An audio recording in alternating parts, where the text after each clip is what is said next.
Bienvenidos anfibios pseudemonistas a su estanque favorito.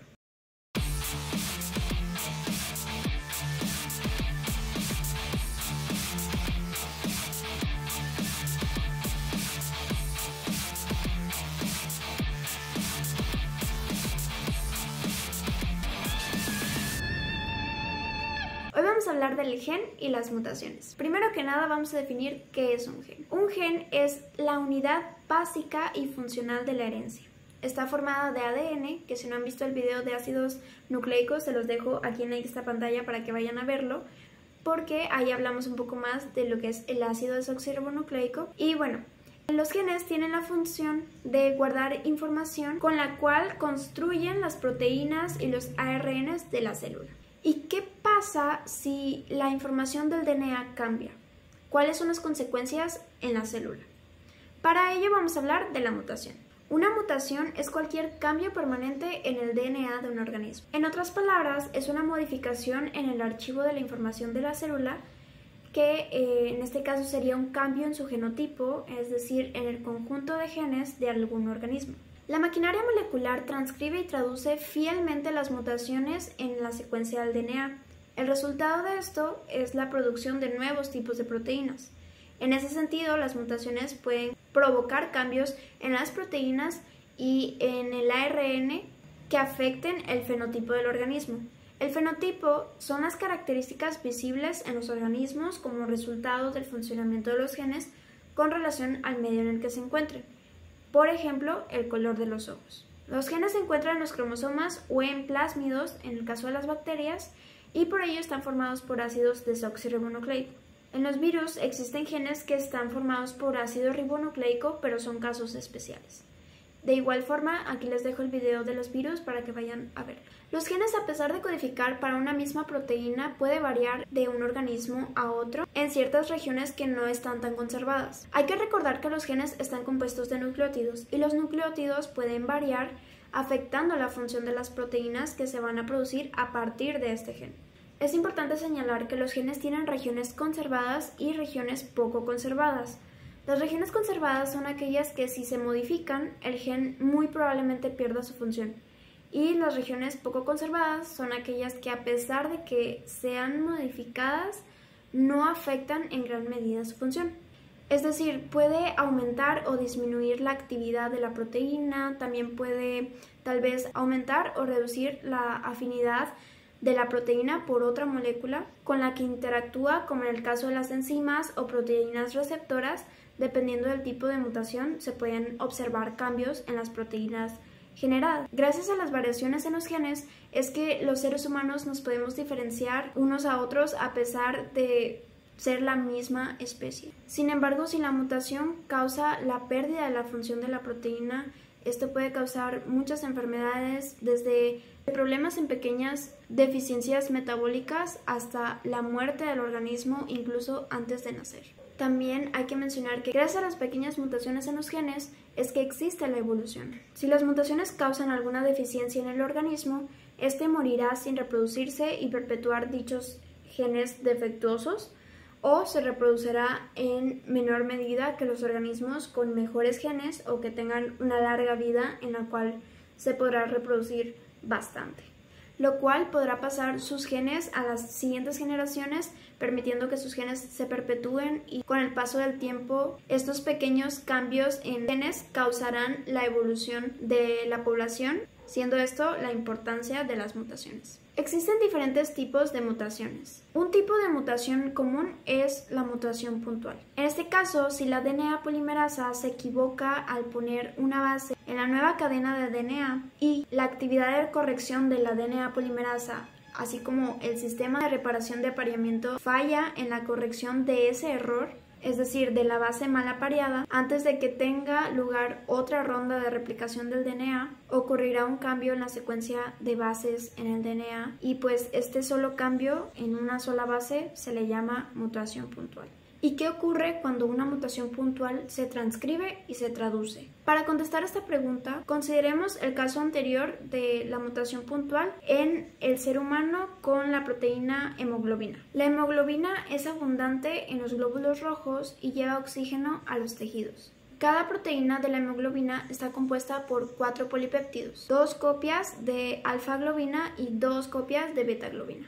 En esta imagen podemos observar la muestra de una pequeña sección de la secuencia de DNA de un gen normal para la beta-globina junto con la misma secuencia de un alelo mutante encontrado en individuos que sufren de la enfermedad anemia falciforme. Date cuenta de que la forma mutante de beta-globina tiene una timina en lugar de una adenina en la segunda posición del sexto codón.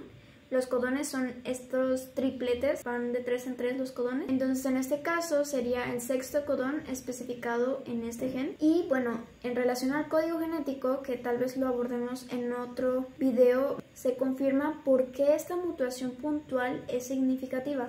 Durante la síntesis proteica, el codón mutante especifica para la valina en vez del ácido glutámico en la cadena de los aminoácidos de la beta-globina. A este tipo de mutaciones puntuales en las que causan cambios en la secuencia de aminoácidos de las proteínas se llaman mutaciones de sustitución o mutaciones de sentido erróneo. En este caso de la hemoglobina, lo que causa este único cambio en la secuencia es que la beta-globina hace que la proteína se cristalice cuando los niveles de oxígeno en la sangre son bajos. Cuando la hemoglobina cristaliza, hace que los glóbulos rojos adopten forma de hoz, que es como esta que observamos aquí en pantalla, y es que las células que han perdido la forma quedan atascadas en los vasos sanguíneos, así que las células próximas quedan sin oxígeno. El resultado es un intenso dolor en la persona. Las células alargadas y encorvadas también tienen una vida media mucho más corta en el cuerpo que los glóbulos rojos normales, lo que reduce el número global de glóbulos rojos y produce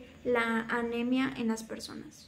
Por otro lado, tenemos las mutaciones de sentido erróneo, que a menudo son deleteras, es decir, reducen la eficacia del individuo en cuanto a sus habilidades para sobrevivir y para reproducirse. Sin embargo, las mutaciones de sentido erróneo también pueden ser beneficiosas.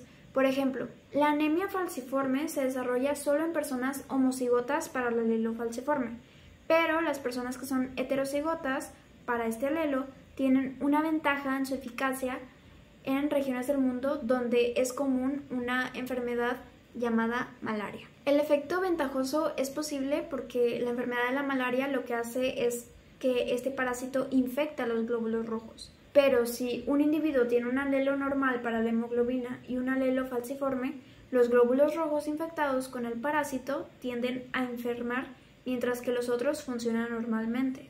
Las células falciformes son destruidas rápidamente por el cuerpo, eliminando las células parasitadas dentro de los eritrocitos. Entonces, en el caso de los individuos que tienen una copia del gen mutado, tienden a tener cargas parasitarias menores y ser mucho más sanos que los individuos que tienen 2 copias normales del gen. Aunque tener 2 copias es perjudicial porque te causa la enfermedad de anemia falciforme, tener una copia del alelo falciforme mutado es ventajoso en áreas donde la persona es propensa a enfermarse de malaria. En lugar de tener un efecto negativo o positivo en el organismo, muchas mutaciones puntuales no tienen virtualmente ningún efecto.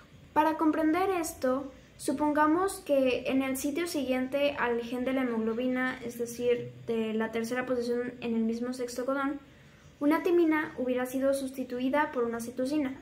Y esta mutación puntual no tendría ninguna consecuencia porque tanto el GAA como el GAG forman el ácido glutámico. En este caso, la secuencia de aminoácidos en el producto génico no cambia ni siquiera aunque haya sido alterada la secuencia del DNA por una mutación. A esto se le llama mutación silenciosa. Se dice que las mutaciones silenciosas son neutras en cuanto a la eficacia del individuo. Es posible que estas mutaciones puntuales no causen esto, dada la redundancia del código genético. El mensaje que hay que tomar de estos ejemplos de la hemoglobina, la anemia falciforme y la malaria es que las mutaciones pueden ser deleteras, beneficiosas o neutrales. Incluso en estudios recientes se ha demostrado que las mutaciones puntuales son neutrales o ligeramente deleteras con respecto a la eficacia. En esta tabla se pueden observar los tipos de mutaciones puntuales que se han documentado, así como las consecuencias para la secuencia de aminoácidos de cada una de las proteínas. Junto con la documentación de las mutaciones puntuales, biólogos estudiaron mutaciones que involucran cambios a una escala mayor, en este caso de la composición de los cromosomas. Para ello hay que hablar de la poliploidía y la neuploidía. La poliploidía es un cambio en el número de cada tipo de cromosoma presente y la neuploidía implica la adición o la deleción de un cromosoma. La poliploidía, la neuploidía y otros cambios en el número cromosómico resultan de errores al azar en la separación de los cromosomas durante la meiosis o la mitosis. En este sentido, son similares a los errores al azar que genera la DNA polimerasa con las mutaciones puntuales que vimos anteriormente, pero en este caso, además de los cambios en el número de cromosomas global, la composición del cromosoma individual cambia de forma importante. Por ejemplo, segmentos cromosómicos se pueden separar cuando tienen lugar roturas accidentales en los cromosomas. Los segmentos pueden darse la vuelta y volver a unirse, fenómeno conocido como inversión cromosómica, o bien unirse a un cromosoma diferente causando una translocación cromosómica, que esto lo podemos observar aquí en la imagen. Y estas mutaciones afectan al reordenamiento de genes en los cromosomas. Son importantes debido a que influyen en la frecuencia del sobrecruzamiento entre cromosomas, así como en que ciertos genes sean activados o desactivados. En resumen, las mutaciones puntuales o las mutaciones a nivel cromosómico son cambios al azar en el DNA que producen nuevos genes, nuevos alelos y nuevos rasgos. En los individuos, las mutaciones pueden causar alguna enfermedad, la muerte o incluso aumentar la eficacia del individuo. A nivel poblacional, lo que hacen las mutaciones es aportar a la variación hereditaria. Y bueno, esto fue todo por el video de hoy, espero que les haya gustado. Si es así, denle un like, suscríbanse si no están suscritos aún, síganos en nuestras redes sociales y pues nada, nos vemos en el próximo video. Sean felices, ajolotes.